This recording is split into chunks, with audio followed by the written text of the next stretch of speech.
إن شاء الله وأن إذا السلام يا مسكينك الله أو إذا له معناها إن معلومة أكثر إن شاء الله دوي له هذا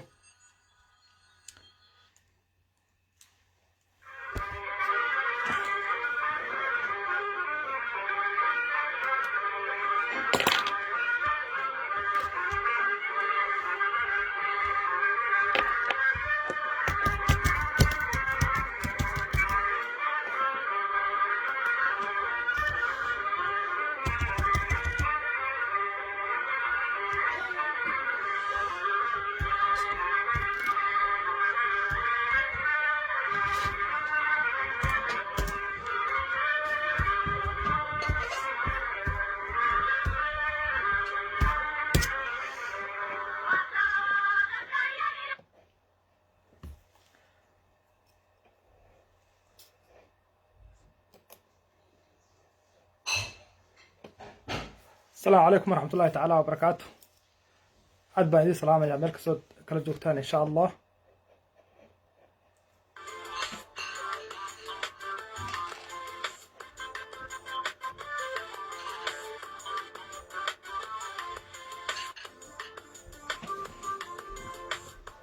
صدوا أصحابته إن شاء الله.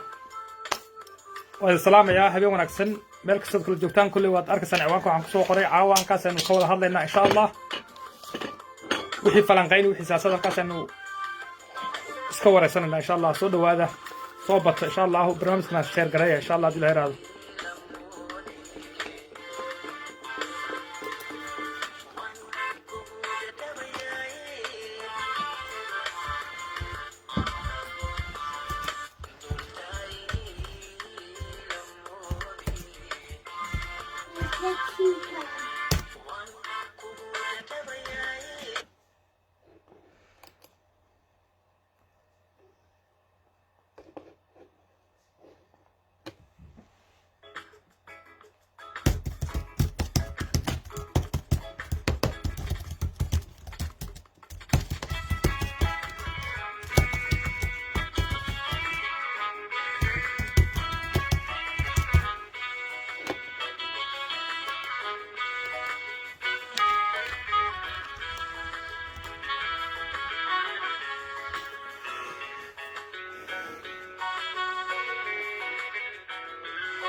صدوا هذا وحن مرنيا dadka qayb waxay u tahay maghrib qaybna waxay u tahay xilli kale insha Allah laakiin waxaan filayaa inaad soo badan doontaan insha Allah hadii la yiraahdo ama ka bilaaban doona hawshan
soo dhawaada asxaabta صدوا هذا وسلام يا ولد الحمد لله وانتم برنامج كرك بدن با خويان عاو فكركooda ka dhibanaya meeshan oo aqli saaxiibha oo jecel dalkooda diintooda insha Allah hadii la yiraahdo ma sheegayna waxa jaajusinta siyaasiyiintii waxa sima shaqo kuma lihin laakiin rag badan wadaniyaal ah u geesiyaal ayaan leenahay ragaasan u baahanahay fikirkooda iyo aqligooda insha Allah hadii la yiraahdo wixii xil hayna shaqo kuma lihin meel kasta kala joogaanba aad baan uga soo horjeednaa inta tuugta waxa weeyaan musuqmaasuq iyo waxa weeyaan tuugnimada ku shaqaysata ay ka mid yihiin ragga badda ka tay maanta tabarta ku jirtaan heerka team ba waxa weeyaan la fiirinayaa oo la doonayaa wixii in loo boobo oo la qaato oo macna laga qaato insha Allah hadii la yiraahdo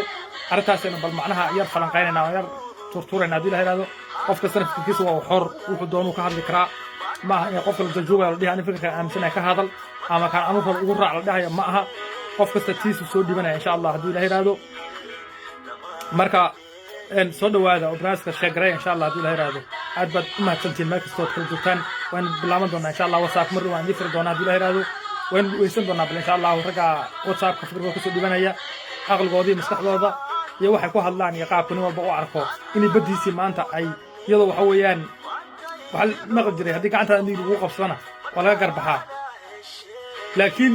dulmiga iska caadiga ah macnaha bal ku day weeyaan bayaa ku day waxaan maqal jiray wad waxa isku faantaa geeska Soomaaliya xog badan geeska galiya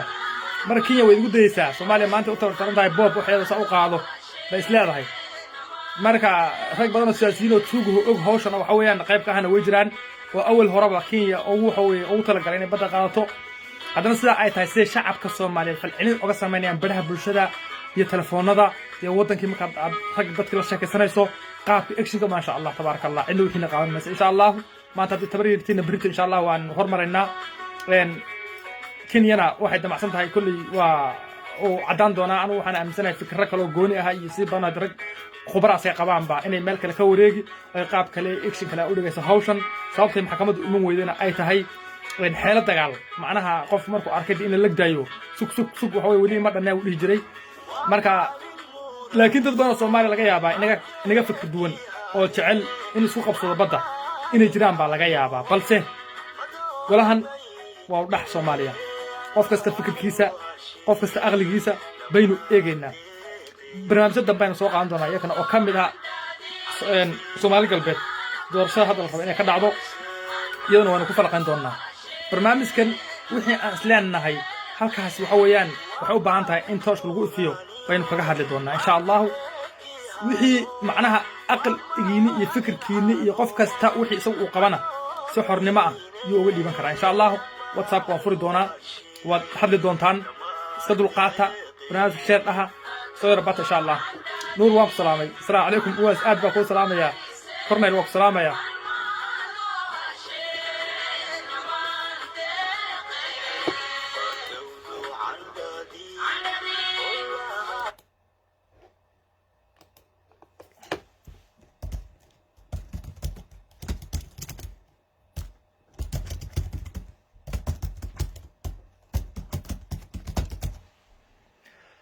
دمانتي وانا سلامة دمانتي ما كسر جوتوا وانا سلامة سلامة وعليك قاعدة إن شاء الله السلام عليكم ورحمة الله وبركاته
سو دواده ملك سو كجتا اصحابتي سو دواده وينو تحت حلنا ان شاء الله دي لا يراده وينو فكرك يا عقليغا waynu kala caawaynu wadaagayna insha Allah aad baan ugu faraxsanahay rag badan inay macnaha jecel yihiin fikrado ka soo dhibtaan WhatsApp waan furi doonaa dad soo wacaya jira hadda laakiin ma rabo inaan hadda galo insha Allah hadii la yiraahdo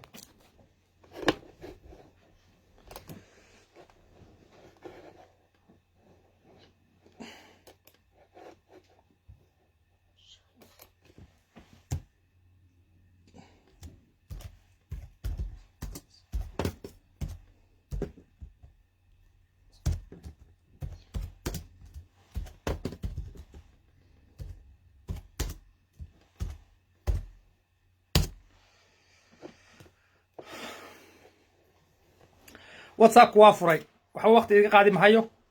ma jeceli inaan waqti badan iga qaado insha Allah hadii la yiraahdo soo dhawaada WhatsApp waa idin furan yahay hadda ka bilowda waad soo wici kartaan fikirkiina waad ka dhiiban kartaan waana furayaa codka isoo waca qofka macnaha kor soo qabsada codkiisa waan dheereynayaa si ay u maqasho asxaabta kale ee ku jirta khadka insha Allah hadii la yiraahdo halka ka soo qabsada marka hadii la yiraahdo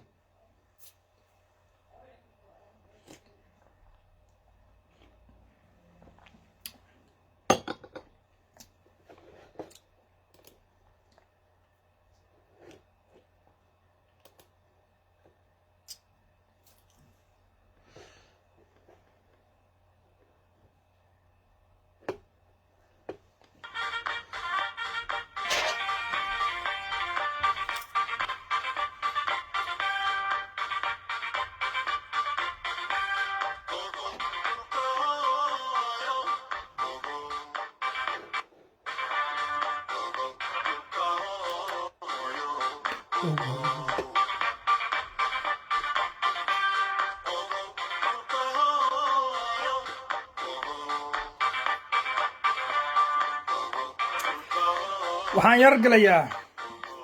qaybtii maxkamadda ayaan rabaa wax yarnaan wax iga dhaahdo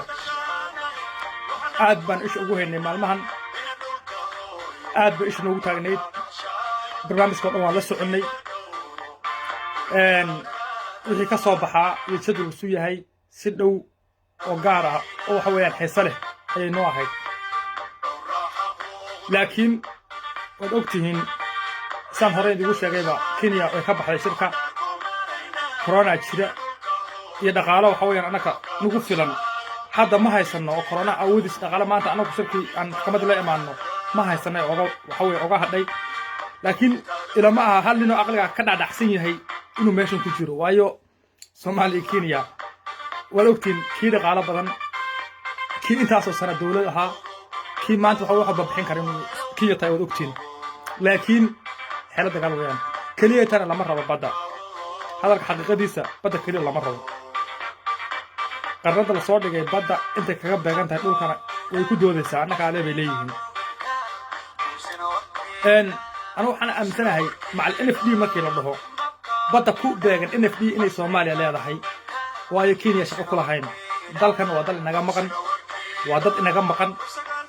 كان كلا الكشنات كنا ودال إناقا مقان ودال إناقا مقان لكن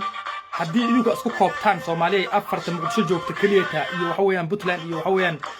isku koobtaan inta galmudug joogto isku koobtaan nacasnimo weeyaan dawladaha adduunka caalamku waxay ku tartamayaan oo ku doodayaan oo leeyihiin oo qof kasta hormarinayaan luqad kaliya dawladka heli kara ku hadasha luqadana ay basita halkaas ka doodayaan iska daa ka annaba wax iyaga sheeganaya iska daa dad idinka jecel oo dadkiini ah oo og idiga maqan yihiin waxa qadar idiga maqan yihiin oo og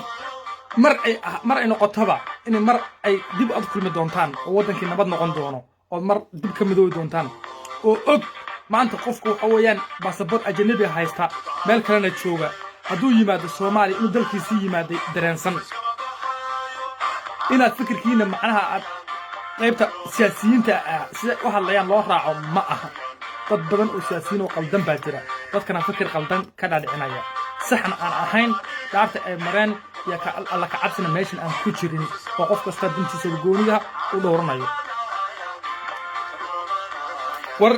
Soomaaliya ma kala dal weyn Ethiopia saa ka weyn laakiin waa kala maqantiin dhowr toon meelood kala maqantiin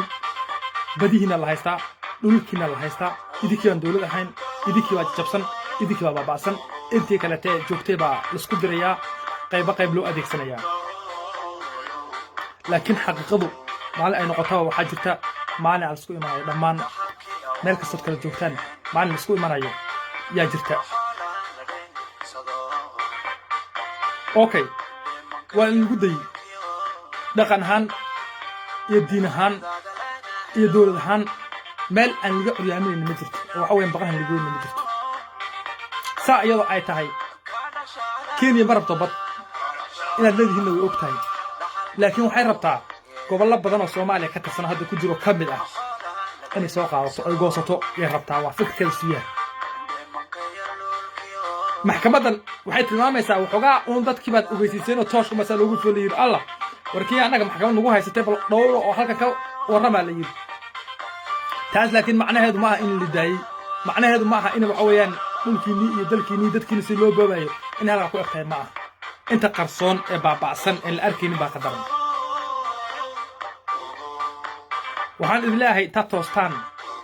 ku tashanina siyaasiyiinta yay idin kala dilin Soomaali ahaan siyaasiyiinta Soomaaliya nin kasta mushaarkiisa iyo dantiisa iyo tuugnimadiisa u fiirsanaya nin wax u qabta male oo dalkii laga soo doortay iyo meesha laga soo doortay tuuli laga soo doortay wax u qabta ma jiraan shacabka Soomaaliyeed waa inay dhex kala qaadaan waa inay toostaan waa inay idinku noqotaan dad wadankooda jecel ciidooda jecel oo dhimanaya waa inay noqotaan weeyaan waa inaad dantiina aqoonsataan waa inaad dantiina garataan waa inaad ka baxdaan hurdada ku jirtaan iyo waxa ku jirtaan ka baxdaan wax walbana waqtiga Ilaahay u dhacayaa waxaan dhacayn waqtiga Ilaahay ma jiro wax walba markuu Ilaahay ugu talagalay ay dhacaysa laakiin waan rajaynayaa maanta maalin aan ahayn oo ka farxad badan nahay oo xor nahay oo waxa way dalkaan soo xiisnay dadkaan ay imaanay oo kuwii maqnaa ee nafdi ku maqnaa kuwii kilal ku maqnaa kuwii meel kale ku maqnaa joogto ku maqnaa kulli ay soo laabteen inay dhici doonto aaminsanaa kiriyeeta waxaa naga xiga wiil fariid oo Ilaahay noo soo diray wiil fariid ah oo Ilaahay noo soo diray oo dadku waxa way ay jecel yihiin oo khaa'inimo aqoon qof kastana kan tuuga hadda iska day tuugnimada wala jeclaan oo daacad u shaqeeyo ma aha macnaheedu ninkan macnaha inuu yahay saas wala jeclaan marka waan qaban doonaa telefoon WhatsApp-ka soo galaya laakiin waan qaban doonaa hadda maaha marka waa inaad dhax kala qaataan waa inaad toostaan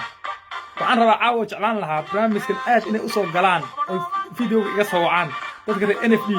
inay soo wacaan baan jeclaan lahaa oo fikirkooda aan dhageysto exkooda aan fiiriyo qaabka u hadleen aan fiiriyo iyo Soomaali weynba kulligood inay macnaha ay soo galaan waxaan isku dayaa waqti inaan wada qaadano oo waqti macnaha dheer aan ku jiro bal haddii ii suurta gasho insha Allah Ilaahay raado baan isku dayaa marka halka kala socda insha Allah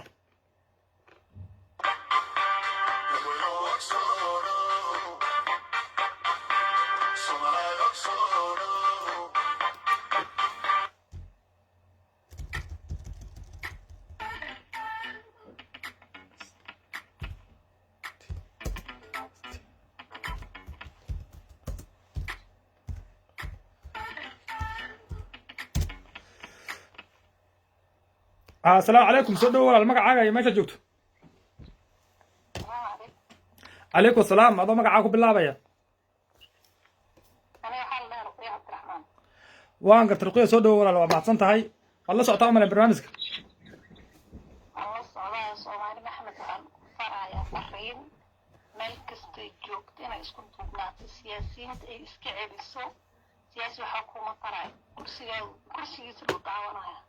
waan gartay sad waa si fiican seed u aragtaa inay Kenya iyo Soomaaliya bad ay dacwad isla tagaan kadibna Kenya ay dhahdo bad annaka leh oo ku dood inay dhahdo seed u aragtaa si fiican هذا حقك والكل كسر جدا هذه مكان هوس كوسي ودي وحان جعلان لها وحكى لكم ما ودينا هي إن النقطة NFD وإيه NFD وان جعلها إنك هلا عرفتنا معناه فكرة كده بتاعنا وان جعلان لها ما قرأت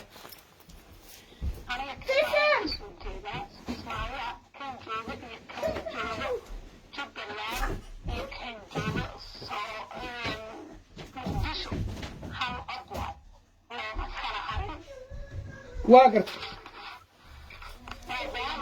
يقول هذا هو يقول علي صح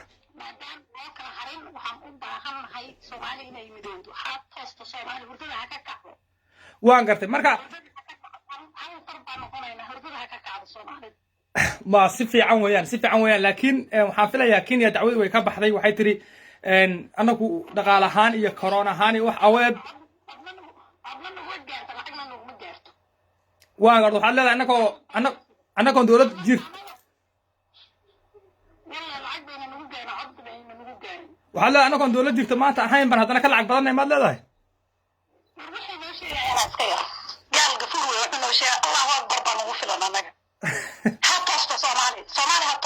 waan gartay ma ku qanacsan tihiin siyaasiyiintiina badda dacwadeeda ku jirta maxkamadda joogta doodaysa iyo kuwii awalba badda gatay ee u siixay warqadaha u siixay ma ku qanacsantiin maanta mise waxaad leedihin annagu wixii ka soo baxba nagama geline baddaan annaka askala dhulkaan annaka askala leedihin dhulka annagaa iskala kuwa noo doodaya looyarhadana lacagta annagaa baxsano waana wiilal aan isku xidhno waa gartay waa gartay kuwa badda soo dhicinayo waa walaalaheen waana garab taagannahay intay taagan yihiin baan ugu hambalyaynaa si fiican waxaana leeyahay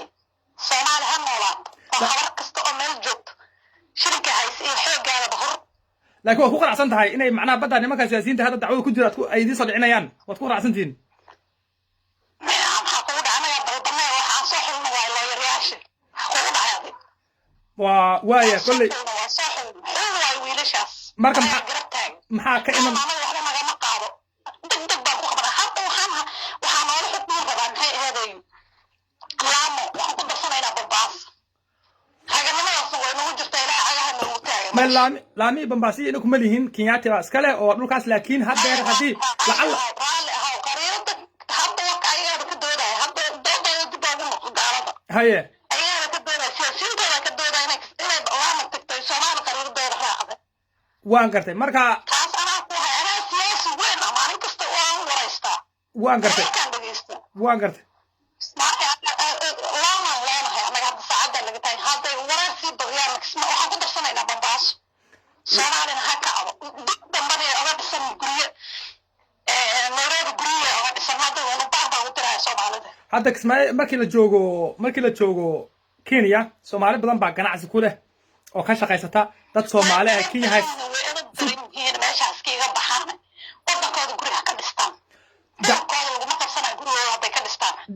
dacwadu say arkaan kuwan reer f d macnaha hadda soomaalida ee ka tirsan kenya say u arkaan dacwadan ma waxay rabaan in baddan soomaaliya la siiyo mise waxay rabaan kenya in lahaato baddan bal arkaa noo ifi war soomaali midkooda siyaasiga iska dhaafo gaaladan ay daba fadhiya iska dhaaf laakiin soomaalida rasmiga oo degan maxaa la dhihi jiray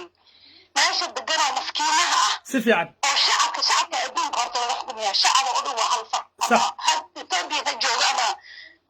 NFD ha jooga ama muqdisho ha jooga hal qalbidaan ilaahay baana naga dhig waa midaysana maanta si fiican marka waxaad leedihiin kan f d joogay kan jigjiga joogay iyo kan jabuuti jooga kulli waxaan rabnaa baddan soomaaliya iskale soomaaliya inay qaadato anagaa iskale yaa naga xiga adi maradaada dib ugula qabsada maxaad samayn afku ku dhifana qofka ku hortaagan qofkaan ku dhifanayna waryaa hadda waxaan filayaa hadda waxaan u malay maanta xoog lama ekin kenya waa inaga xoog daantaan filayaa waayo intaas sanay dowlad ahayd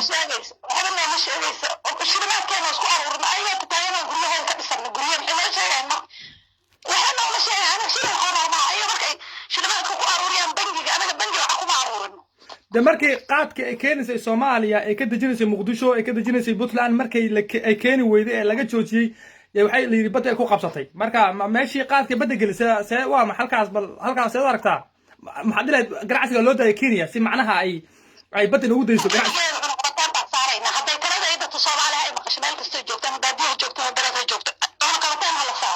si fiican si fiican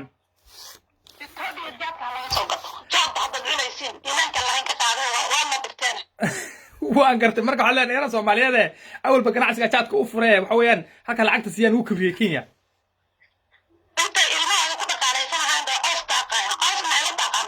laakiin su-aal kale aan ku weydiinaya ruqya saad moodaysa ma aha kenya dad badan oo innaka qaxootiga jooga oo soomaali aha oo cid kasta leh waxay sheegataa abaal badan ee soomaaliya u gashay laakiin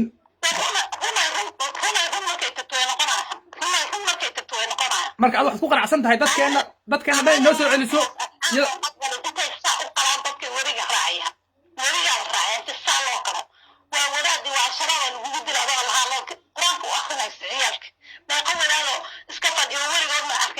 sheegayo ayaa quraan u akrinaya quraanka intii loogu umaa wadaga la raacay oo la kala inta lagu kala taa inagu ma caddayn karro waxaa weeye dowladda siyaasadeed waa laga yahay marka waxaa leeyahay Soomaali marka waxaa leeyahay Soomaali ma u dilayaan oo sheekh shari waan gartay walaashay aad waan gartay aad baad u mahadsan tahay fikirkaaga iyo sida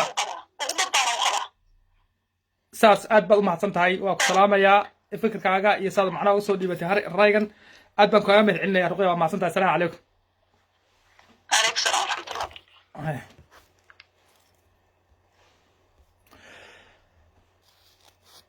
waad maqlayseen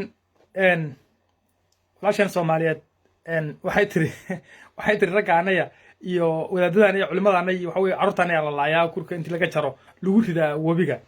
taas waxaan u malaynayaa inaan qofna si gooni ahaa loo bartilmaameedsanaynin laakiin waa suuragal inay wax ka jiraan oo fikir gabadha hadda ay ku hadlaysa ay macquul tahay inkastoo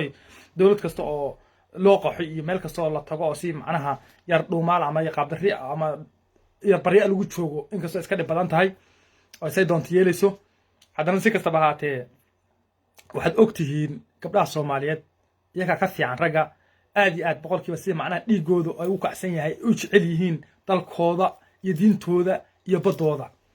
rag badan oo sidaas ahna way jiraan oo qaba laakiin meeshan ka dhimanay waa siyaasiyiinta inta meesha joogta xildhibaanada ah ilaa iyo degmo ilaa iyo waxa weeye tuulo intaysa laga saaraya meesha kurka laga goynayo wallahi inana dad quman noqonayno asal inaan noqonayn afrikan awal bas waxa weeyaan jeclaa xukun iyo waxa weeyaan inuu xukumo wuxuu haysto ya haddana waxaad ku darsateen oo meesha taala dadnimo xumo siyaasiyiinta Soomaaliya dadnimo xumo iyo waxa weeyaan jileec idinku aad qabtaan oo halka waxa weeyaan naga bartilmaansanayo walaasheen aad bay u mahadsan tahay fikir sax ay soo sheegtay intuu mid naga nool yahay anagu aqbali maynay tiri sida macnaha dalkaanaya iyo waxa weeyaan dhulkaanaya baddaanaya khayraadkaanaya inay cid sawan weyn aan siino hadalkaana waa hadal sax ah weeyaan marka soo dhawaada soo qabsada barnaamijka ka dhibta fikirkiina meel kasta joogtaan waa u simantiin kii Kenya difaaci fikirkiisu dhiibanaya waa u xor barnaamijka kii Kenya ka soo horjeeda fikirkiisu dhiibanaya waa u xor barnaamijka insha Allah haddii la yiraahdo halka kala haysta aad baan idin salaamaya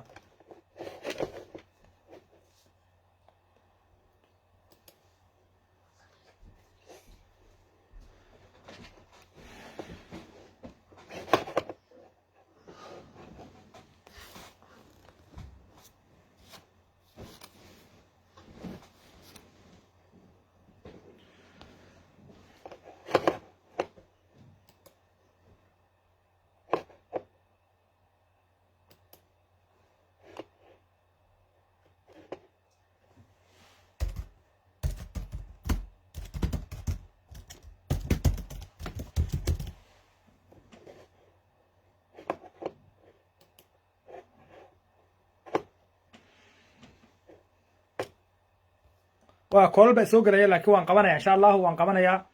كل وين وقت إن شاء الله وقت وين هينا بدنا نستشوينا كي أنت صوع لقى قوم ويوم أركن إني معناها لقى قوم قيمنا وان كعلن قيمنا وان كقبنا إن شاء الله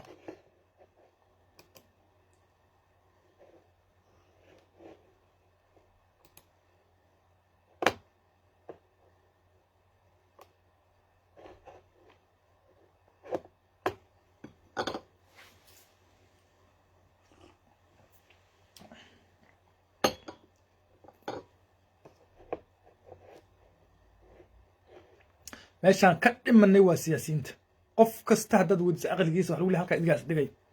siyaasiyiintiina ilaa iyo inta dowladda Soomaaliya burburtay ka dambeysay kuba ka kale ka liitaa kii waxa weeyaan tixtix soo kiciya dhamaanta kana roon kii kale ka daran yahay tuug dhulkiisa gata ciidiinta waxa weeyaan khaa'imo weeyaan wallahi inaana been idin sheegin meel kasta joogaan gobol kasta haystaan meel kasta ka tirsan yihiin tuug ilaahay ka furto way waxa weeyaan madaxdiina cadday caaliha caayna waxa weeyaan waanu jecel lahay madaxda wanaagsan ee fiican waanu jecel lahay rag aqoonyahanka fiican waanu jecel lahay laakiin dadka kala dilaya bulshada ah qabiil u kala saaraya in hebel u kala saaraya ka fikirin maanta Brit maxay iman doona war meeshan maanta xukunta Brit nin kala imanayee si wanaag oo sharaf leh oo taariikhda ku xusto oo ka tag aan dhahaynin taa weeyaan dhibku dadkuna waxay bartaan oo iskala qabsadaan haddaan baranay dhaca iyo dilka iyo qaxa iyo orodka way la qabsanaad moodaa hadda waxa weeyaan dabacay noo tadaan weyno waan qandhanaynaaba waan qandhanaynaa waxaan rabnaa inaan maanta dad la dilo maanta wax naga dhaco badda qayb la qaato taasaan rabnaa baad moodaa waayo qandhayna qaban haddaan weyno waa saas ilan wax walba waxaa layidhi waa la qabsanaysaa baa layidhi kii waxay dhihi jirtay Soomaaliya badeennii dhulkeennii aan siina qayb si ay noo ciidamadeeda xuduudka u keeni bay dhihi jirtay berigi dowladda Soomaaliya waa isa gunayn jirtay haddii xaggaa la fiiriyo Kenya ilaahuma Ethiopia ku horreyso annakeena ugu soo horreynay bay dhihi jirtay layidhi heer ay cabsi ka gaadhay ninka Soomaaliga la iska dhex mari jiray xitaa leeta commander weewe lama dhihi jirin xageed ka timid lama dhihi jirin report lama weydiin jirin in la libaxsan ka taabto asoo saa kuleetuga leh budiyada raaci jiray una ka soo noqon jiray maantana waxaa lagu leeyahay muqdisho kaale war dad kaa burbursan oo kaa xun oo kaa dool xun oo kaa tabcaansan oo kaa sakaraadsan baa waxa weeyaan dalkoodii diintooda aan midna saa loo fiirinin oo midna saa loo eegin waxaan dad waxaa jira khaa'imiin ah oo hoosta kaga jira oo mar kasta ama doorasho dhacayso ama fikir imanayo hoosta kaga jiro hoosta kaga lamaan halkaa lagu soo adeegsanaya jira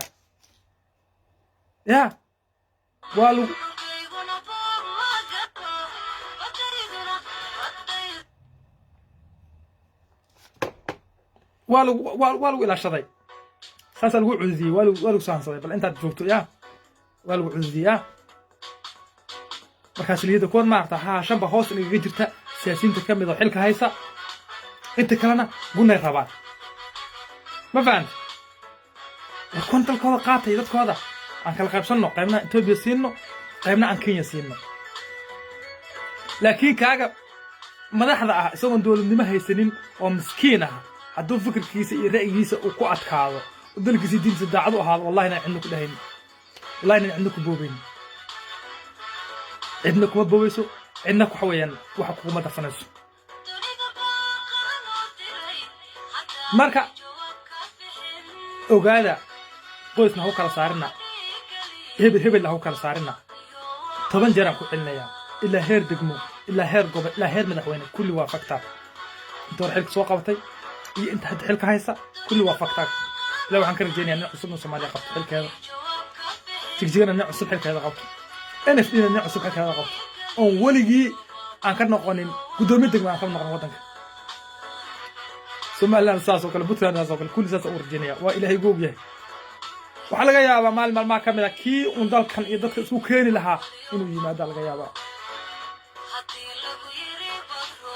way jiraan dowladuhu way isqabsadaan Soomaaliya in la qabsado maanta dowladda badda lagu qabsado ceeb ma aha way soo dhacday dowladda ka waxa weeye tulturoon ka way madaxsan ka way hantiroon ka waxaysan baa waxa weeyaan yaa lagu soo qabsaday baddooda oo dacwo ka galay meeshan laakiin weliga dowladda ka tabarta ma qabsan والله إننا كقبستين هذا ما أنت دولتها إننا كيا كقبستين والله إننا كقبستين وتكل جن أكتين أو والله لصعتان هذا لصعتان كمان إنك ويدين جرين وحبان لو ويدين جرين وحلو ورسن جران جرين لكن ما أنت لعقبه هاي سواء أنا Soomaaliya كمان لو ويدي قبت حلا يا عكس وقاعد يا بديس كقبستين يدوس كقبستين يحاول قبل الذي كلا خيامي أو هو كلا سياسية بعد عايز من ماشي سوى عيان كل إني تلفونك والسلام يا لصعد إن شاء الله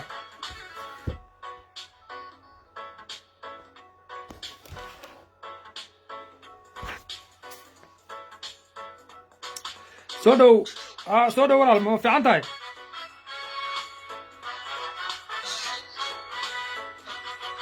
ما مغلسة سودو مقع عقابك بالله يا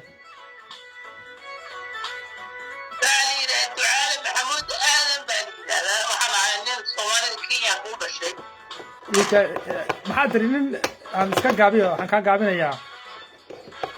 muusiga naga gaabinayaa maxaa ducaale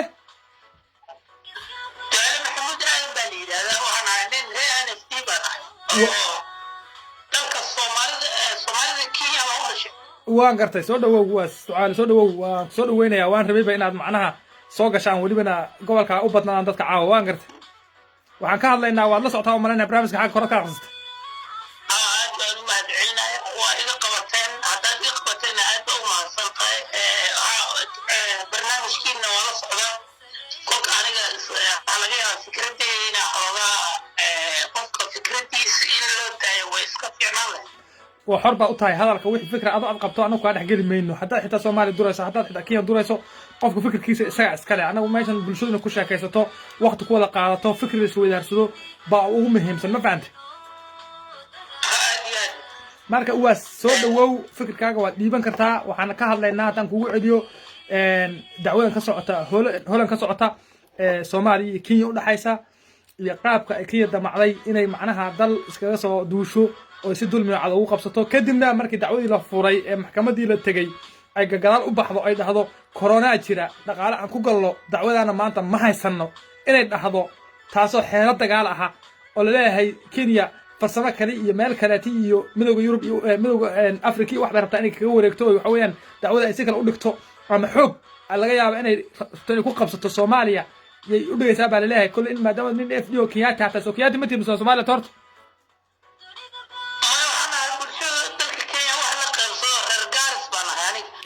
waan gartay adoo reer Gaarisa marka sharcigaaguna waa de waa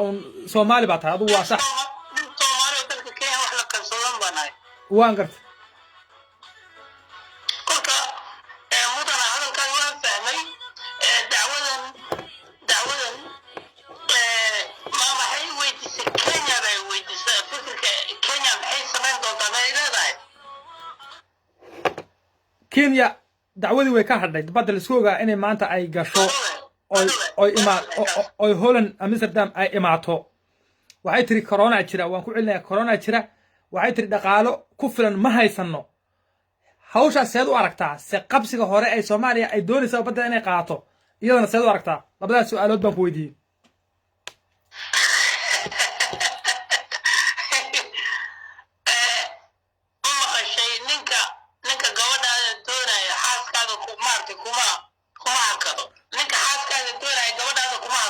waa gartay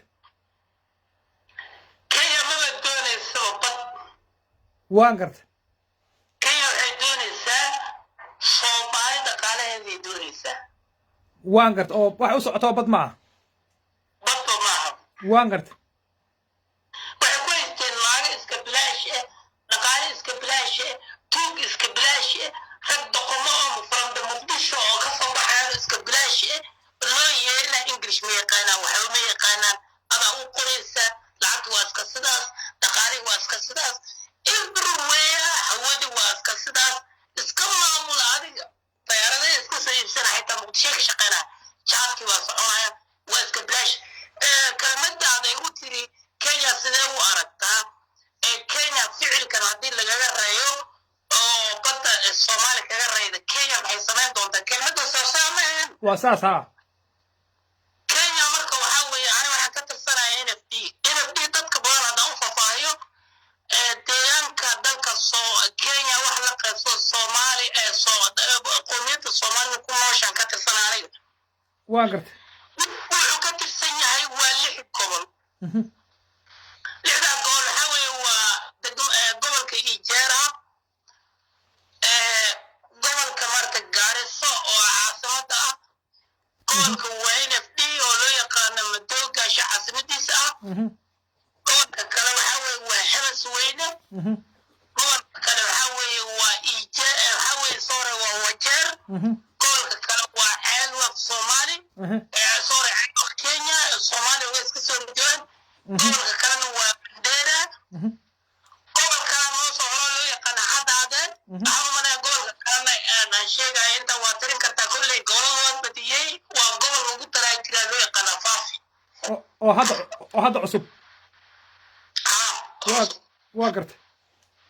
marka kolka dadka ayaga gobolada dalka marka sida loo degan yahay jareer deegaanku ma laha Afrikaan waxsan gafuur oo dhan kuma laha ilaa Soomaaliya ku hadlo waan gartay kolka badda webigaas kanaana liiraan oo dhaxeeya nimankaas waan gartay kolka hadday noo dhexeeyaan nimankaas annaga nimankaas awooyaasheen horaa dagaalameenoo weligaasaa noo dhexeeya gafuur boos kuma laha askari mooyaane waan gartay gafuur macnaha nimanka sanka waaweyn halkaa ma deganaan kamana laakiin way ka uhuru kenyatta ciddooda wey raila odinga laakiin way ka shaqeeyaan oo hadda waxaan u malaynayaa macallimiinta aqoon-yahaniinta nimanka guryaha dhisa waa iyaga soo ma annaga waan leenahay gobolka hadda kukuyada oo loo yaqaano atariim loo yaqaana central nyeri ninka barasaabka kee waa soomaali waa gartay dhulkuma ka leenahay annaga shaqada weyn askarti lacag weyn dhaqaali waan haysanaa laakiin systemka annaga xoogaa yar adag xaggooda maaha waan gartay kolka waxaa leeda kelmadii aada igu tiri kenya ficilmaa ay qaadi doontaa kenya way diyaarsan tahay waa gartay kenya way nagu foolaartaa hubku u foolaara wey soomaaliya isdhiganayn waxbayna qorteen badan qalbi xabxab ayna leedahay kenya waan ka reynay waan maaragtay dhaantaan dheelayna waxa dhaanta la yidhi ma jirta kenya way dagaalami rabtaa waxaad leedahay haddii hadda dacwadii iyo arrimihii macnaha siyaasadda ahayd kenya lagaga xoog batay oy u malaysay meeshii inaan iyadu hadda waxba ku haynin salka xoog kol ay ku qaadato wax kale isku daysaa arrintaa fikraas aad leedahay bedel markaan ku weydiiyey dalka soomaaliya ugu laabanayna si fiican hubka waa cunaqabateen baa saaran yaa ka saaran nimanka gaalada oo maarata cunaqabateen america ka saadhay kuwana waa gaalo soomaaliya u helinaya ilaahay u heliyo iyo ummada kale mooyaane soomaali dagaal lagama adkaanayo badoodan ayagaa iskale laakiin dadka wayna hasuuqi doonaa waxay bulshada markaa gaarisay taallo ilaa maaragtay kismaayo dhulkaas ayaa xoogaa canas gaarsiin doonaa laakiin badi ugu yaraan soomaali baa iskale anu laakiin waxaan aaminsanahay hadda soomaaliya oo saa u burbursan oo dhulka taallo oo maamul goboleed iyo iyaka is haystaan oo tabcaan ay yihiin inay ka adag yihiin kenya taasaan anu aaminsanahay bal ka warna al'aankana aaminsanahay inay soomaaliya adag tahay bedel adaa ku wadatay ani hadda soo nira gaasmiyi kenya hadday gacan saxa dee waa lama rabo qajaf lama rabo sheekadii mandera oo maalin dhaweyta nimanka mareexaan ay soo weynaysa lama rabo laakiin kenya madax banaani hadday dagaal man to man ragnimo hadday bilaabo gaarisaa u noqonaysaa baarlamaanka muqdishoay noqonaysaa waa gartay anintaas aaminsanahay waan gartay okay baarlamaanka muqdisho hadda lagaga qudbeyna gaarisay noqonaysaa waan gartay dadka reer n f d degan ee soomaalida ahaa ee dhulkooda maqan yahay say u arkaan intooda badan horta xaggee joogta ada hadda waxaan joogaa magaalo madoogaasha yiro gaarisa 40 kilomitir soo madoogaasha ma joogto adoo madoogaasha jooga shacabka marka ree n f d say u arkaan arrintan dacwada badda ma waxay rabaan inay dacwadii soo afjaranto oo guusha ay raacdo soomaaliya mise waxay rabaan inay kenya ay raacdo guusha waa su-aal wanaagsan annaga waxaan nahay dad soomaali jinsi soomaalidu aanan nahay soomaaliya burburkeeda waa ogtahay magaalada xagardheer isoo dhagaxley soomaali intaasoo milyan ilhaanta hadda maanta ka madaxweynaha ka madaxda baarlamaanka dalka maraykanka dadkii laga dhoofiyo meesha soomaali annaga haynay haddana maa dadka islii jooga oo sharciyada loo guro annaga haynay wiilka bawrka wado oo soomaaliya kasii jooga annaga sharci u gurne dadka annaga dhaqaalaha meesha ku haynaa soomaali wada hadlaysa annaga qiimaha u geene sharciyadii baan u gurnay meeshii baa laga dhoofiyey dadki maanta jooga annaga markaa bulshada dadka markaa dhulkaa daafsan see u arkaan arrintan aan taa kaa dhex galo arrintaa hadda aad tiri meeshaas annaga dadka sharciyo siinay annagaa wax samaynay laakiin dhaqaalay ku helaysay kenya oo hay-adaha adduunka oo dhan baa dadkan meesha dejistay oo dhaqaalahooda iyo raashinkooda cuntada lacag gooni ahana kenya way ku qaadanaysay dhaqaali gooni ah soomaha saas oo lama dhihi karo taas kenya dadka caawisay way ku jirtaa meesha waa sax oo maxaa weeye amniga wey soomaha amniga wey laakiin annaga waxaa weeye kibaa sharciga aqoonsiga oo maaragtay dadkii bulshada isdhextalay aqoonsiga deegaanka aniga u dhashay baa dadka laga siinayo iyaga marka kasuumo iyo maaragtay bombaase iyo nyeri iyo maaragtay dhulka lagama goosan kara dhankeena imaanaya marka deegaanka dadka qabiilka dad gaarsi dhulka dadka degan baa sharciyada maaragtay lagu qaadan jiray marka soomaali qabiil bay isku soo dhamaystay ayagaa soo taariibeen way soo baabeen marka deegaanka dhan qabiilkii soomaali ayagoo qabiil isku ay kusoo taariibeen qabiil soo eriye marka haddaa aniga maxaa ii dureysa haddan qabiil ahaan u siiyey oo dad soomaaliya qoomiyad ahaan aniga oo dadkii oo qabiil ahaan u siiyey oo dadkii dhaqaaleeyey oo dejiyey oo sargooyo isliina hadda anaa madaxa ka nfd ma waa sax ben hadda la sheegayna nfd dhinacooda way ka soo baxeen waayo dadkii la joogayna way nabad galeen oo nabad qab bay ku seexdeen qaybtii calaf ilaahay ka siiyey dabadaha u cartay qurbaha u cartay dhoofeeshana way ka dhooftay qaybtii kaleetee hadda deganna way ku aamin qabaanoo dalkoodii dadkooda waxay ku haystaan nabadgelyo iyo waxbarashay ku haystaan taasi waa sax okay su-aal kale ka soo tag kenya waxaa laleeyahay badda ay ku haysto soomaaliya keliya ma aha meesha hadda ay badda ku haysato dhulka ku aadan ee qariid ahaan ilaa iyo macnaha nfd laga keenayo xitaa dood way ku jirtaa inkastoo hadda aan maxkamadda dacwadeeda ayn ku jirin laakiin sida aan arkaynay wafseedada iyo hay-ada caalami oo ka hadlaya iyo dowlado sida dalmaag oo kaleete qararad ay soo qaadatay ay ka hadlayso dhulka suu macnaha u kala qariraysan yahay qaybta beriga xitaa inay jiraan ma fahamti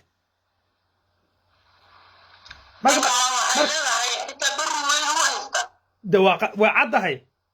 hadda badda maxkamadda unbaa meesha arrinta badda unbaa maxkamadda taalla laakiin waxaa ka badan baa laleeyahay inta qarsoon ee kenya ay calaamadsatay inay iyadu leedahay oo iyadu loo go-ayso oo iyadu xaq u leedahay oo soomaaliya ayn lahayn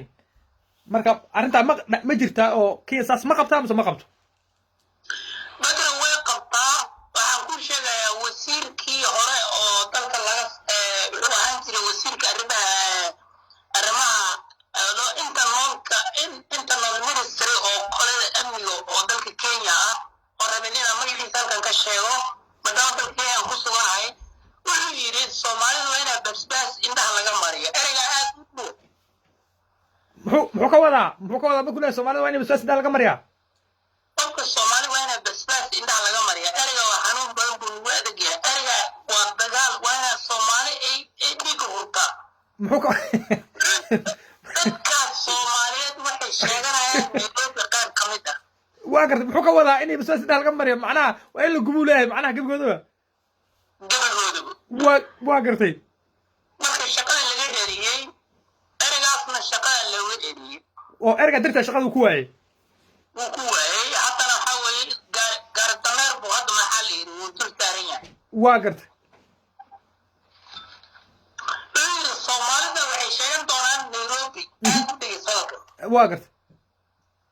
nairobi bay sheegan doonaan berina sielo bay sheeganaa sielo yaa degan sielo waxaa degan boran aanay la dhasheen waan gartay boran they are part of me markuu leeyahay soomaalida sielo way sheegan doonaan kuwan degan hadda sielo agteeda degan ilaa nfd so soomaali ma iyaku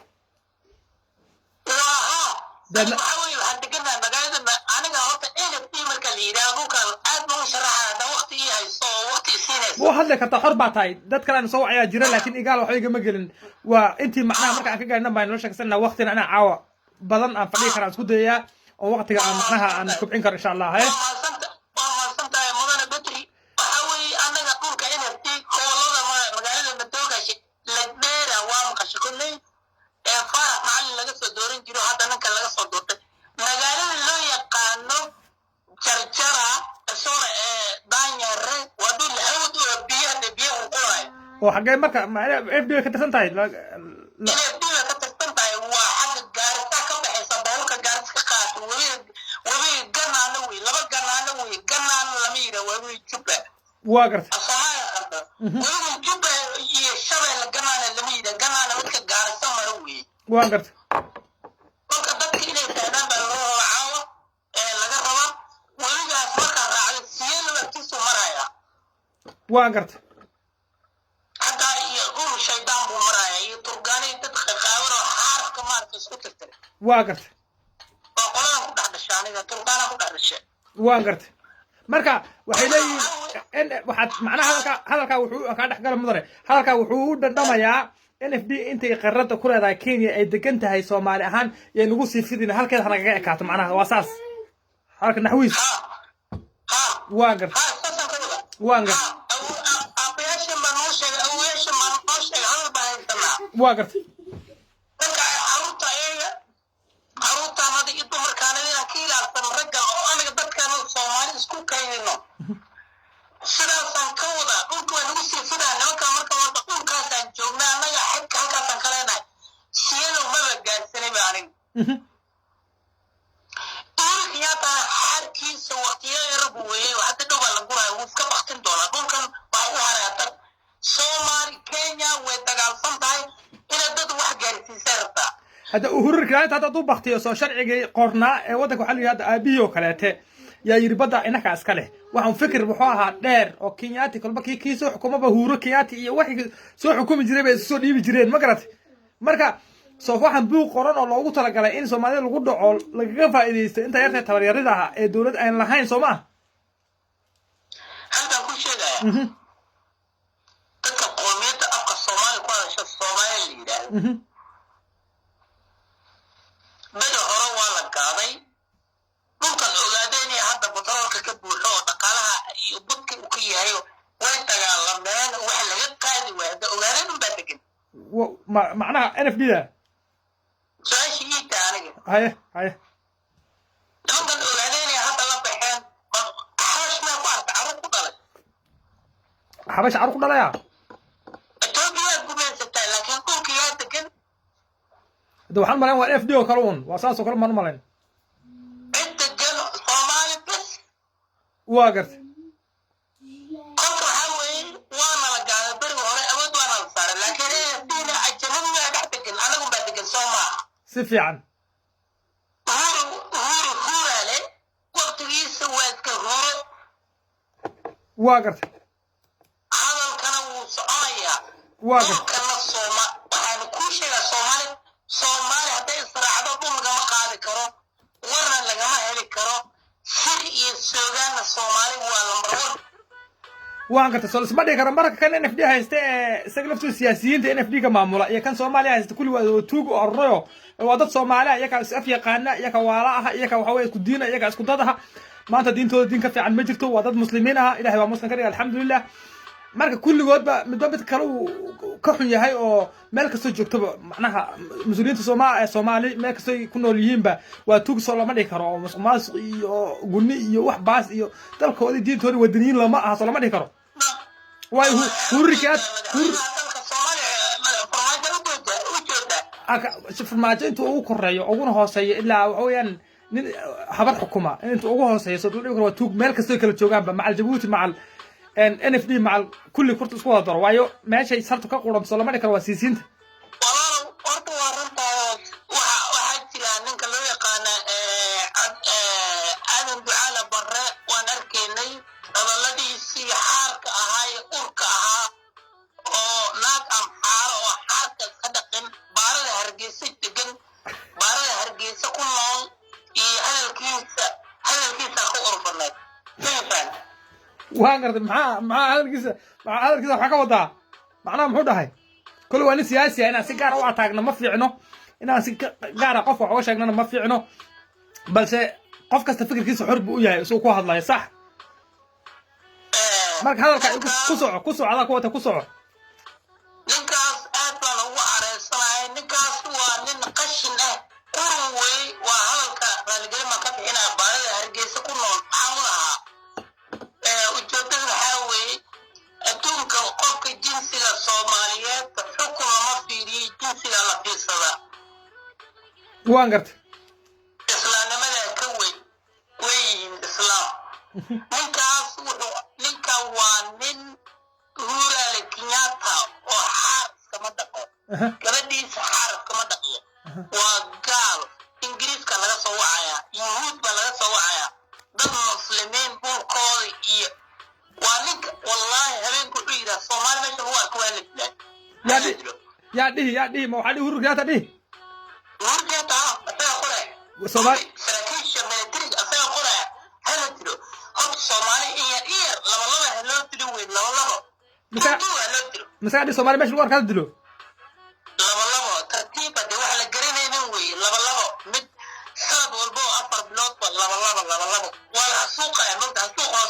waan gartay hadda gabadh kaa horreysay oo khadka soo gashay waxay tiri culimada iyo wax kasta lama reebo si judhiha loo dilaa oo tuuganimo ah arrimaha waxaan ku ogeyn in Ethiopia hadda Kenya hadda ku darsatana waa gooni أنا عايشة كينيا حتى أنا هذا سؤال وين كينيا تجار فمال فقراء تبين ما أدري وعلي دلك كينيا الصومال تجار فقراء تجار أنا تبين ويتري أنا قص إذا فيه بشيء أو كارثة ولا ما شاء الله زودو محمد كتنا هو كوجرته دنت كوجرت معي تاي دنت حوي والله نقول السنة واحد جنيه واحد الكاكور في واحد ميت كوتا كفاية له أو سوماليا مايا ها أدونتا مين تمين أبر ولا كبحايا محاكم كان تقال لما تلبى تقال أنا قدام بوتينا أنا الصومال حتى هتصل تقال كم وانا قانا نوخطو وانا قانا كاتي كذا مقانا هل كودا كرسانا هل كودا والله وشينا يوم سؤال بك ودينيا ما laga yaabaa NFD inay ku soo noqoto Soomaaliya oo dib u soo xoroodo hagaad saas oo kamid tahay ما شاء الله waan gartay marka ما شاء الله ما waan rajaynayaa inta maqan oo dhanba in la soo celiyo la keeno wadankiisa uu ku soo darmado waan rajaynayaa insha Allah dadkuna waa isku fikir meel kastoo joogaan NFD waa dad aad u qiimo badan waa dad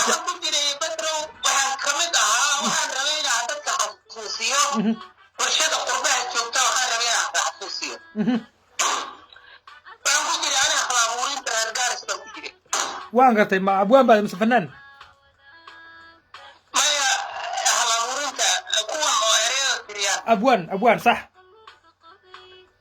kolka aniga ereyada aad uma kaqanayo oo Soomaaliga waxaan soo qaatay hadda oo maadaama aniga dadkii hereeraan ku jiray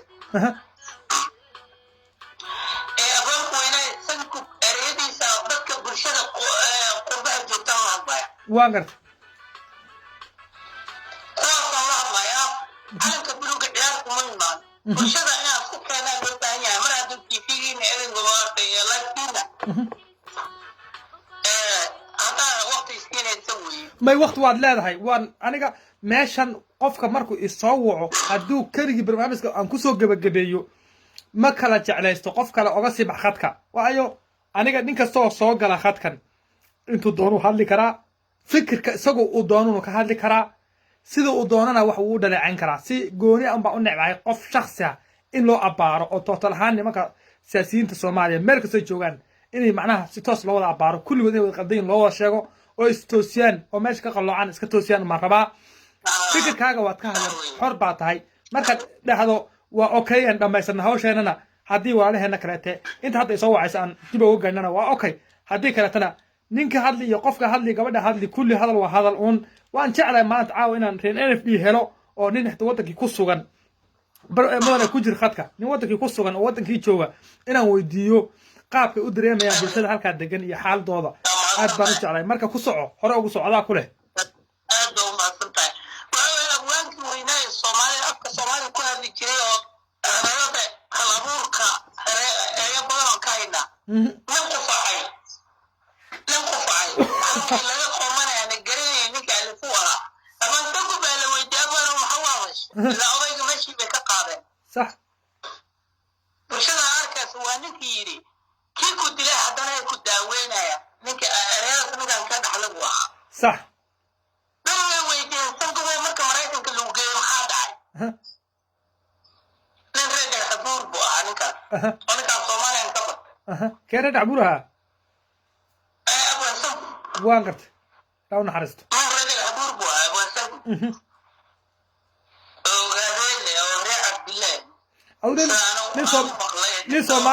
nin Soomaali buu ahaa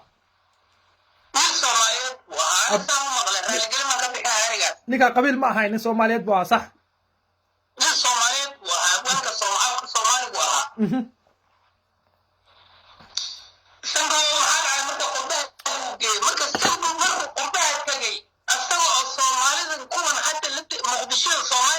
muqdisho asagoo la yaaban ee xaggaa la geeyey markaasuu kuwii kale la yaabo waa gartay oo macnaha dhaqan xumadii iyo qurbaha uu ku arkay wixii uu la yaabay acuudu billaahi odayga dee waa ogta 20 gabdhood 20 soddon qof uu dhalay waa gartay odayga afka gacanta qabtay markaas islaamka laabay laba guursaday waan laabanaynaa hagar dheer dalka kenya ana beri baan u tegay ilaah oo u naxariistay beri baan u tegay waan arkay waa gartay orkii dalka kenya laga doofiray marka wuxuu yidhi isagoo maxaa dhacay lagu yidhi waa aamustay markaasuu yidhi galabuu tiriyaa hadda rabaa bulshada baryahan maana sara kicin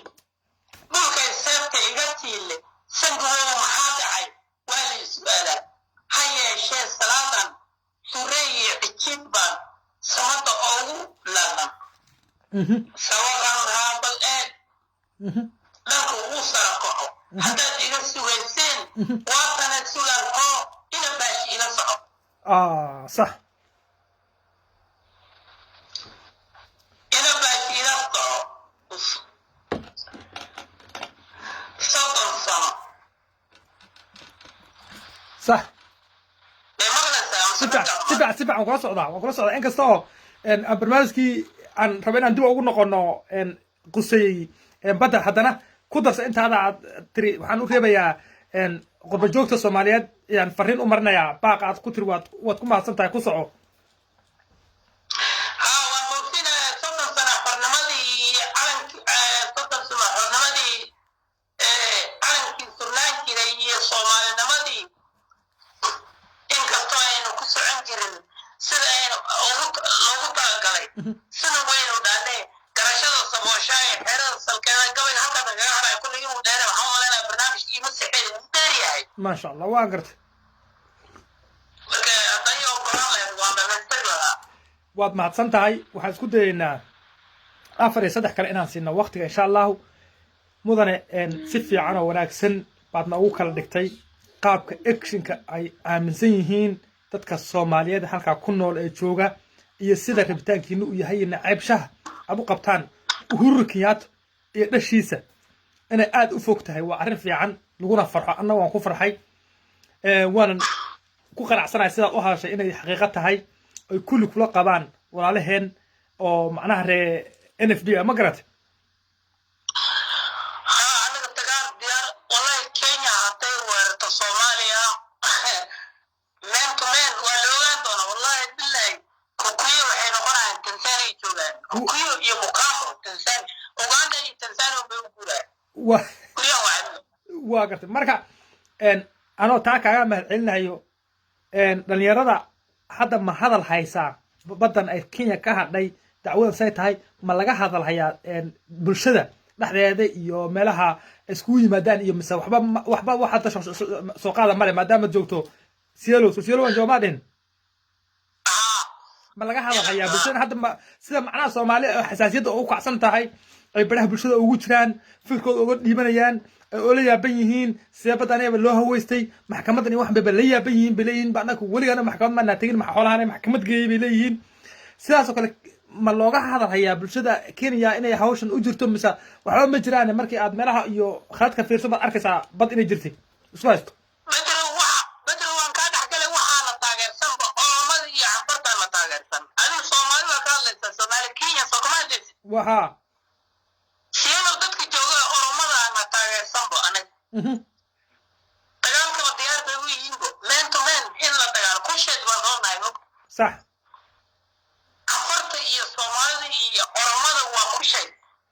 لكن عبرت برك هلك دقتها يسوى ما هو أنت صوماليا صومالي ويا سوين صومالي وذكرني وقبلين وولشين وأهلكني حاجة كلامي نوائلكن هو ما يقولن وإلنا معاوي أيضا متقالب أيضا مخانو الريان وكاوي كينيا سيلا دتك جوادتك يعني ويدرين سيد معها قرابي ويرهدين بكينيا دقاقنا قادابة تالين ويتكام إنا ورقال القرية بيش عالم كيس هيك يو هبر كتوبي هبر سلامي هبر إسلام برو شكاين جرو بقصدي بقى حفظتانو واقع تامر هي ما مجايجا إسلام لو يقان بري ما مجايجا هو ما maxay ahayd makiyaati ahayd marka maxay ahayd naag jarma u dhalatay oo naag kenyaati meel yar iska lahaan jirtay haye professional ahaan baa u shaqaynaynay wiish iyo gesida bashi wiish waa weli la arkaday wiish waxaa la dhahaa baashan geeska dheer soo ma ayuu waa garanaysaa adi kolle ma wiish waa garanaysaa laakiin wiish ma la arag waa video ka eegato almada istaagin igu celi wiisha iyo wiish iyo gesida iyo maanta shabeel iyo jiifaha balka loo yaqaano harimacadka iyo may waxaad leedahay mada arag oo tv baad ka daawataa ma waxaad leedahay magicii wiish toos ma aragtay ha may waranta toos maan arag waxaan ka arkay uun tv ka arkay weli wiil maa toos arag sax baasha khatar wey magaaladii bay kala qoraysaa magaaladii baa laga carraya marka habarti sheekadii igu soo celi habarti maxaad tiraa habarti maxay magaceedii mamagayga baraaqada mamagayga baraaqa weyn waa gartay maxaa qaban jirtay kolka deedkeeda dhacay islaama deedkeeda dhacay baraaqo baabaaday waa gartay marka macdaa u shaqayn jiray anaa u shaqayn jiray iyo 8 gabdhood oo afrikaan oo kuwa xaarka iska dhaqino islaam hadda ka hor maxay jirtaa joina tatameka maamadu ma ganacsi bay lahayd oo qof ganacsi lahoo dadkan kenya ee hablada qaybtooda waxay u shaqaynaya wasaaradda xanaaneynta xayawaanka ha sax wasaaradda ka tirsanay sax marka iyada madax ka ahayd dowladda jarmalka soo dirtay waan gartay marka calool weyn oo tigir iyo cambuure ka soo dherigtay xaar qabta moog oo shuban ku dhaca caloosha laga haye oo afrikaano dabada iyo afku isku furi marka suuriga gashay xaar waa mahadsantahay uwaas aad baa kuu salaamayaa waqti fiican baan isla qaadanay sheeko badan baad nooga sheekaysay fikirro badan baad waxa weeyaan nagu soo beerisay waad igu qosisay arrin baan rabaa inaan ku darsado iga raalow sax ana waxaan rabaa sool iyo sanaag iyo caynaba iyo dhulkaas inaan maamul u sameyno maamulkaas sababta puntland maamulka dadka way ku tunteen waa nimanka daraawiisha calanka buluga sameeyey xaq bay nagu leeyihin kuwaasi waa gooni weeyaan laakiin caawa waxaan rabnaa qadiyadda soomaaliya shanta soomaaliyeed meeshay marayaan inaan ka hadalno taasi waa innaka dhexdeenni weeyaan oo dad dhexdii wax ma kala waayaan maxay leedahay soomaali kenya waa ka tirsan tahay sidee u aragteen soomaali kenya ma jareerta la fican bay leedahay saasaan qabay laakiin caawa dad badan oo soomaaliyeed halkan waxaad oga dhadhicisay inaa annaga soomaali aad tihiin dadkiina jeceshihiin baddiini dadkiina aad jeceshihiin soomaaliya inay qaadato ma garatay farax macallin intuu ka soo joodaa farax adeerkii wey annagaa joognaaye annagaa inaga geesisan idinka waa fulayaan baatiin haddaad fulayaan inay ahaan su-aal baan ku weydiinaya le ninkaa soo soomaali ma tiin nacam haa muqdisho farmaajo waxa ilana waa kenyaan haddaba ha soo diro macnaha igu celi muqdishohe nimanka aad la dagaalaysa badda ku haysayso jaraar maa kenyaan soo maa haa ciidanka kenya muqdisho jooga maxaa adag nin ku haysta baddaadu haddana ku ilaalinaya dee kuwa waxay ka tirsan dee kuwa abta waxay ka tirsan yihiin ciidamadan africa ka tirsan yihiin ma ahaane ciidamada ya let me tell you it's nothing this is aggression of word hadda talk of word bakerigaas waxa la yidhi bakeri ma ku celinaysaa bakeri shaa ku cabayna ku celinaysaa hadda waa sax laakiin kenya ciidamadaasi waxay u joogaan macnaha afrika ahaan bay u joogaan ciidamadan midowga ciidamadaas soo tiro hadduu rabo inay kenya laga tagaa meeqa soo la bixinaya kuwa waa la bixinaya hadda kow waxaa lagaga bilaabaya kismaayo laba waxaa lagu xujisinayaa wixii farmaajo qalad buu kale sababta usoo dhig wiilkan soomaali etoobiya oo nimanka onalast liiru soo dhig maxamed usoo dhibaya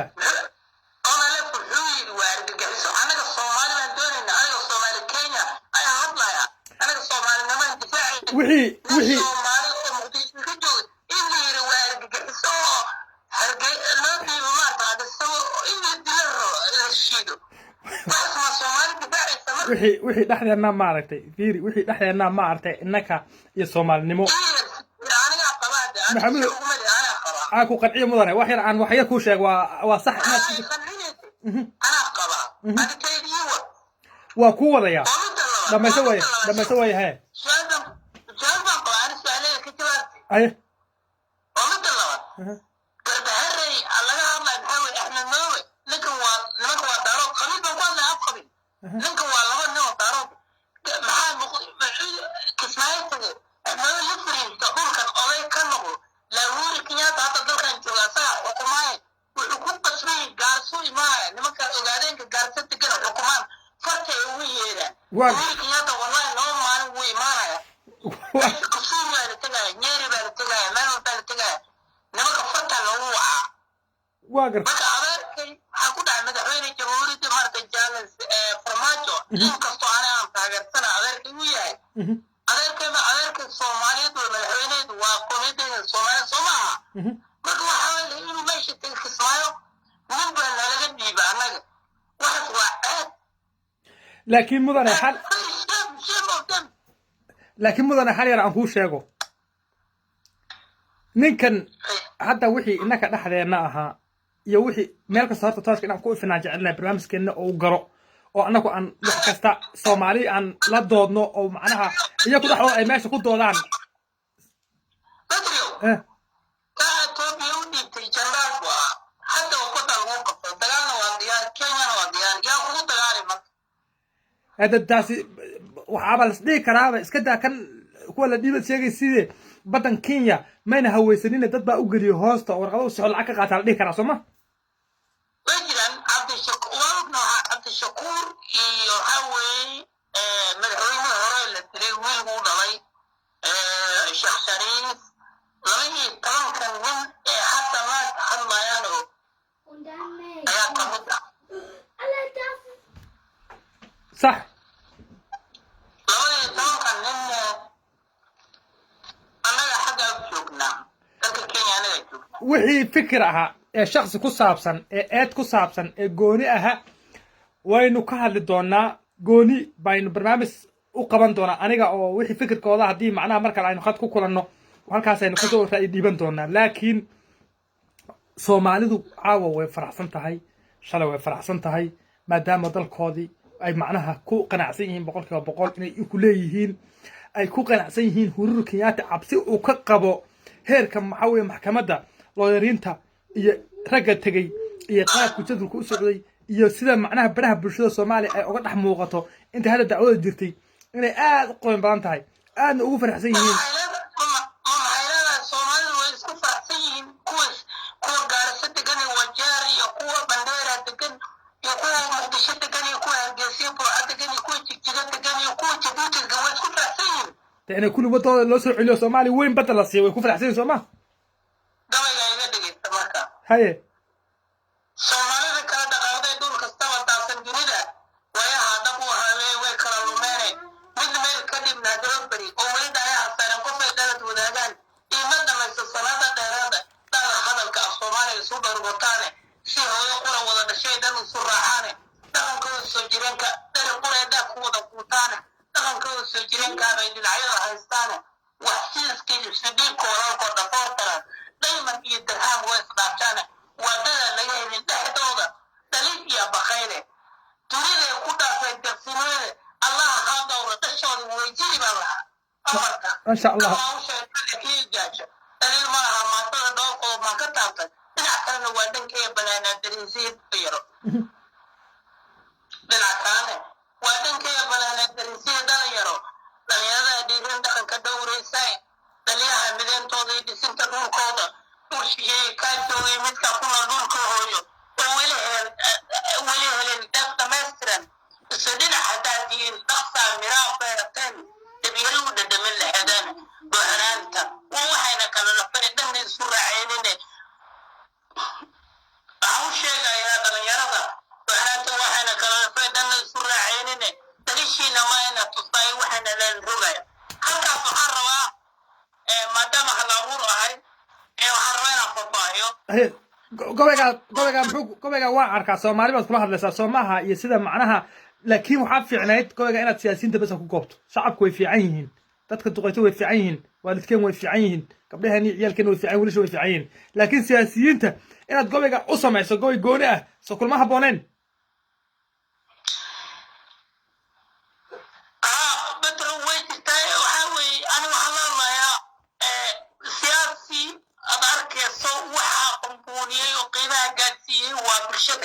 صح وعارف صار نبع نقول مقدشة الله قال سنو نقول ننكر الله أولا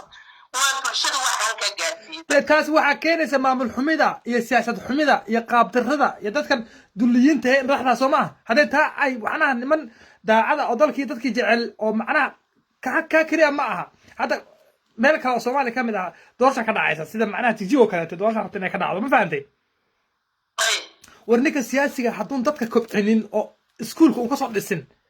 qof weyn oo 30 gaaraan xukuumaya markuu leeyahay ma isfahmayaan ma fahantay وأنا زادك زي ترتيبها قدام ريا أو كسرة قبيلات يقولون كان يوحى كتير مركز كذب معناه زادك عادي نقولان ويلقب سنين تدول كوجاني يعني ما فهمت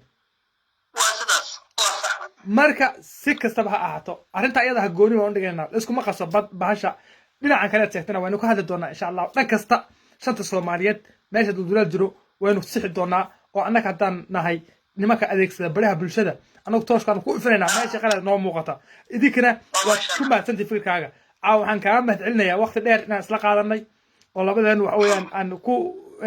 فرنقين أرتع يدها إن أدنى ولا أوفر أحسن مودنا بقول كده بقول له واق سلامة إن شاء الله. وقتي كدرس. وحاول وحاطي وعلى جي على مكان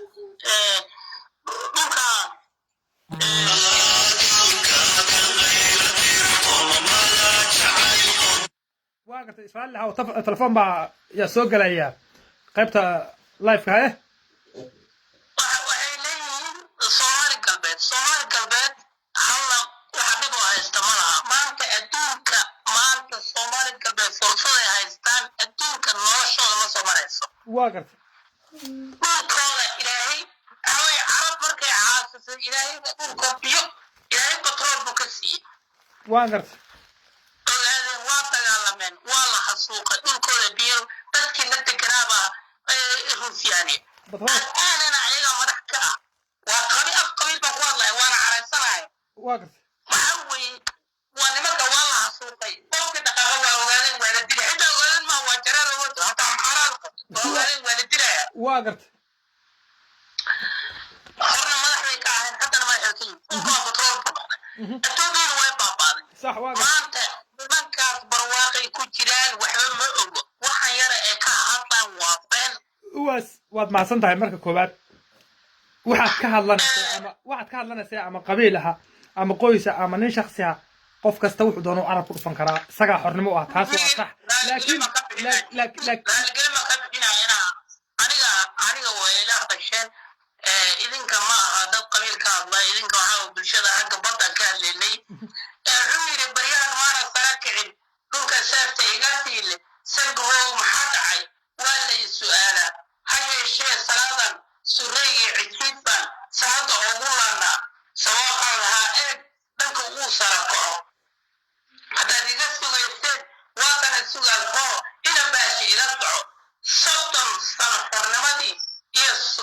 xornimadii calankii surnaan jiray iyo soomaalinimadii inkastoo aynu ku socon jirin sida loogu talagalay sida waynu dhaanee garashada sabooshahay xeerada salkeedii madawey sideed oran aqalkii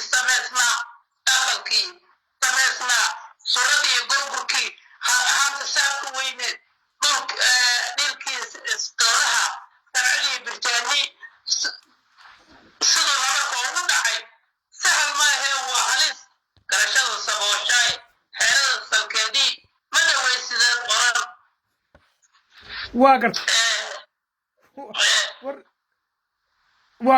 ma dhammaysay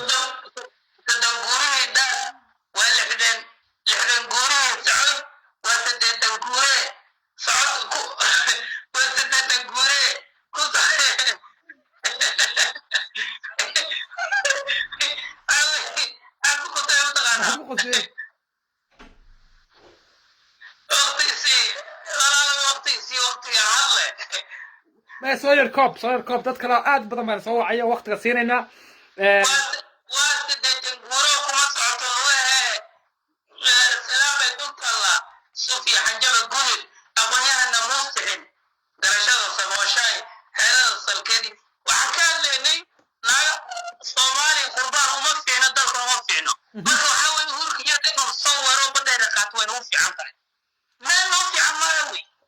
baan kuu salaamaya mudane waqti waynu siinay waxaan ku rajaynayaa insha allahu mar kaleete inaan ku kulmi doono hawada baraka allahu fiikum insha allah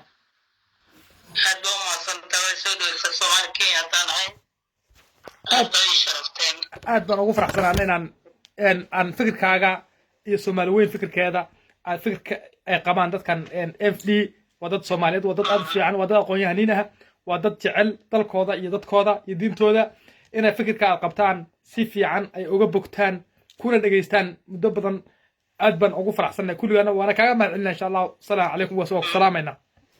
عليكم السلام ورحمة الله أنا حولا سومالي كي هذا نوان دالين ماي هيك تدك اللي جايين كل شوية قانان صح تدك 4 hour behind our وحصنا من قانتي صح هانديكاب من قانتي هانديكاب وهذا سفير هانديكاب ترى هانديكاب هذا لغة كرني because we have a generation educated very active هاي سنة سفيع وأغنى aad baad u mahadsan tahay aad baad u mahadsan tahay abwan waxaan kaaloo kaa mahadcelinayaa qaabka waxay siinaysaa waqti aniga waxaa waxaan salaamay halka ka salaamay reer geesi reer burco soolay sanaad caynamo reer dhagax buur reer goday reer jigjiga reer jabuuti dhammaan reer tolkeyga dhammaan reer NF baan ahanay wasamaa reer muqdisho kismaayo gado aabbahay gado dhammaan reer kismaayo reer aabbahay gado gobolka gado weeye dhammaan reer hiiraan baa salamaya waxaa sameynaya jibo dhammaan reer dusamareeb dhammaan reer tolkeyga salaamaya waxaa aad u salaamaya reer puntland garowe waa hooyada federaalka maaniye laakiin ogaadeen baa guursadaa layidhi federaalka islaamtaas ayaa qabi doona markalaan ka hadlaynaa arrimahaas dhan falaqaynta markalaan ka hadlaynaa ku xidhnow beejkin insha allah haddii la yidhaahdo waa ku salaamayaa aad baan kuu salaamaya waa salaamu calaykum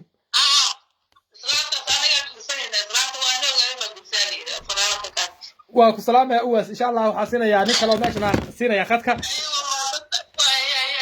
haya salaamu calaykum haya salaamu calaykum haya soo dhawaa Soomaaliya aad baa idin salaamaya mar labaad waa arkayseen xariif baa inoo soo galay khadka jooga NFD Kenya qaab u warbixinayna waad arkayseen inuu yiri annaka dalkaana iyo dadkaana dad Soomaaliyeed baan nahay badana waa bad Soomaaliyeed jaraarta sanka waaweynna ma rabno inay afaaraha badda iyo waxa ay kaga hadasho waddanka Soomaaliya iyo meelaha ay kaga hadasho in lahayna daways ogtay cabsi u qabto waa tan macnaha dib ugu baxday ninkaas meel badan inoo taabtay ka raali ahaada wixii qof si yar gooni ah uu u dhibsanayay ama siyaasi ah loo yiri ha ka raali ahaado anaa iga raali gelinaya waana idin sheego waxaan yidhi qof kasta fikirkiisa xor buu u yahay ilaan qofka annaga waxaa yidhi hadal wuxuu ammaan yahay intuu uur ku jiray hadduu af ka soo baxo ilaa adigu kuma arrimi sida macnaha abwaanka heestiisii baa saas ahayd qofka uurkiisa waa ku jira inaku ma ogin markuu qofku hadlo unbaynu garan karaa wuxuu macnaha qofku maagan yahay waayo horaa loo yiri nin aamusan ma doqon ba aamusan waa fariid lama garan karaa layidhi horta 5 su'aal hala weydiiyo kadib baa la kala garan karaa marka wuxuu yahay marka qofku intuu aaminsan yahay inuu fariid yahay inuu nacas yahay lama kala garto laakiin markuu hadlo qofkii ama sheekada dhex marto ama ra'yi weydaarsi iyo fikir iyo waxa way dood ay imaato waa la garan ninkaas inuu nin caaqil ah yahay ama nin uu aad u axsan yahay ninkan nin aad u qiimo badan buu ahaa siduu fikirka usoo dhiibtay iyo qaabka uu u sharaxay Uhuru Kenyatta iyo rabitaankiisa ku aadan hantida ummadda Soomaaliyeed mana rabno hadalhaynta meesha laga hayana waxa ugu weyn buu yiri way qaldan tahay Kenya oo badan iyo waxaan lagu wada hadlayo Soomaali baa xaq u leh iyadana iska leh mana aha arrimahaas inay macna la keeno waa dadka intooda badan NFD ee dadka aqliga leh say qabaan ma aha caado qatayaasha siyaasiyiinta meel kastoo kala joogaan ee Soomaaliyeed ma aha wixii caado qata ah shaqo kuma lihin waxa weeyaan mana rabno inuu waxa weeyaan inaku waynu ifinaynaa tooshkaynu ku ifinaynaa afar baytriqaadka ah marka soo dhawaada intiina kale khadka soo qabsada wixii aqal u saaxiib ah fikir fiican haya farxadiisa ay aad u haysan tahay waynu ka dhageysanaynaa ra'yigiisa iyo fikirkiisa si xornimo ah ayuu u hadlayaa waana yar ceeb in qof gooni ah oo ama siyaasi ah ama yar gooni ah ama qabiil waa ceeb in laga hadlo